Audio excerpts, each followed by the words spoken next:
Alrighty everyone, welcome back. It is now December 27th of 2023, and given that Disney has been going through a lot of trouble throughout all of this year leading into 2024, which I always like to bring this up, it's going to be a very empty and barren year for Disney, which is going to make it even all the more challenging for them, because at the end of the day, they are facing 2025, which is going to be full of box office disasters. We know this, they know that as well, and Bob Iger is trying to do endless damage control for all brands Marvel, Star Wars, and just Disney in general. This is Mike Zero. Subscribe if you're new and like this video to see future updates. You can also follow me at Mike01. I thank you all so very much for the great and kind support. So one thing about Bob Iger that we are all very well aware about is that anything that this man touches comes to ruin. And we have seen what he has been doing with Deadpool 3, with all the drama that's been going on behind the scenes and everything happening between Rhett, Reese, Paul Wernick, and Ryan Reynolds standing up against Disney. And there is a lot to talk about what's been going on with the latest MCU film that's still slated for July of 2024. Now, the thing about Deadpool 3 is that Disney is placing all bets on this film. I mean, they are really banking on this movie to really gain a significant profit for themselves in 2024 to kind of give Bob Iger a little bit better of a track record, which he really has none, by the way. But looking at all of this, what's interesting about Ryan Reynolds and his stand against Disney has a lot to do with the ultimatums that he recently made that caused Disney to cave into multiple scenarios. Let's get into all of this, shall we? Now, with the Ryan Reynolds drama only getting worse between the writers of Deadpool 3 and the Disney higher-ups, one major development has to do with Ryan taking major steps against Disney to get things done his way. As it turns out, recently in a meeting that was held between the creators of Deadpool 3 and those like Bob Iger, the Disney CEO, Ryan made a series of ultimatums against Bob Iger, one of two of which Disney recently caved into after they had agreed to remove the X-Men cameos at the end of the film that would hold a series of agendas and DEI strategies. However, the latest that Disney gave into Ryan's demands was after warning Disney that he would be willing to step away from post-production of the film and will be willing to pay the price, this including, of course, Ryan standing up for Hugh Jackman to not lose his big moment in the third act of the film that was going to give the character a proper setup, reportedly, for Avengers Secret Wars. Something that Ryan, Rhett, Reese, and Paul Wernick have been working on endlessly and had a blast writing on how they could establish that. Disney recently cut out Jackman from the ending of the film to make way for agenda-driven, all-female-led X-Men characters that just recently got axed by Disney, and Wolverine's running time for the ending has been indeed reinstated after many back-and-forth battles between Ryan, Paul, and Rhett standing up for each other and defending Jackman's massive role in the film. The other element that Ryan was able to make an ultimatum against Disney for that ended up with Bob Iger falling into Ryan's demands was to bring back some of the cameos from the SSU, aka Sony Spider-Man universe.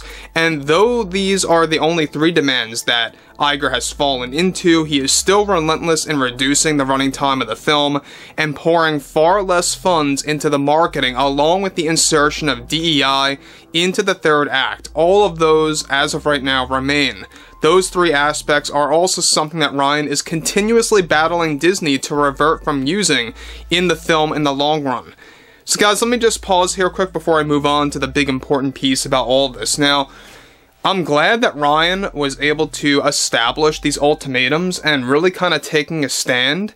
Whether he was bluffing or not, I don't know, but basically he did tell Disney that he was willing to step away from post-production and was willing to pay the price. Now about that, the fact that he was able to reinstate Jackman's massive role at the end of the film and to bring back the SSU cameos in the third act of this movie, which a lot of people think it might be Andrew Garfield's Spider-Man and stuff like that. We're not quite sure. You know, all we know is that there was supposed to be SSU cameos that got cut just recently by Bob Iger and those over at Disney. Ryan, Rhett, and Paul were very angered about that, and they eventually got their way after Ryan made these ultimatums. So the thing about that is that it's not quite enough just yet. We still got to get rid of Bob Iger's plans of the insertion of DEI. We still got to have Ryan get rid of Disney's push for reducing funds on the marketing and the overall production of the film, in post-production specifically. And there's a lot of things going into this also, with the fact that they want to cut down the running time as well, all in all. So the thing about Deadpool 3 is that Bob Iger seemingly is just so out of place where he doesn't really know what the fans want. And a lot of his aspects, yes, are deliberate. I know that 100%. All of his strategies, agendas, etc., they're all deliberate. They're not being made by accident. He wants DEI in there as an agenda. It's not coming from a genuine place. This is all, of course, a way to kind of reshape the way that we look at film and television, etc., etc. So I think that what Ryan did was not only very much, brave on his end, the fact that he was willing to take a stand and really made that call to step away from post-production or else, and what do you know, he got his way at least halfway through all of the challenges for Deadpool 3. What does this mean for the film's release date? Well, let's get into that in just a second. Now, as of now, all of the drama is causing a slight delay in principal photography, which will lead filming to hold a challenge to end in January now, which Iger made clear to the cast and the crew that this may result in a 2-month delay for the film that would push it all to a fall release date. However, that is not final as of yet. As the drama continues behind the scenes for Deadpool 3, Reynolds still has not received his other gigs as a co-writer, back, of course, that Disney removed him from Marvel's Phase 7 and pieces of Phase 6. Reynolds is also said to have another remote meeting with the Disney heads by the new year to renegotiate about the production for Deadpool 3, and desperate, of course, attempting to reinstate his co-writing jobs for the MCU.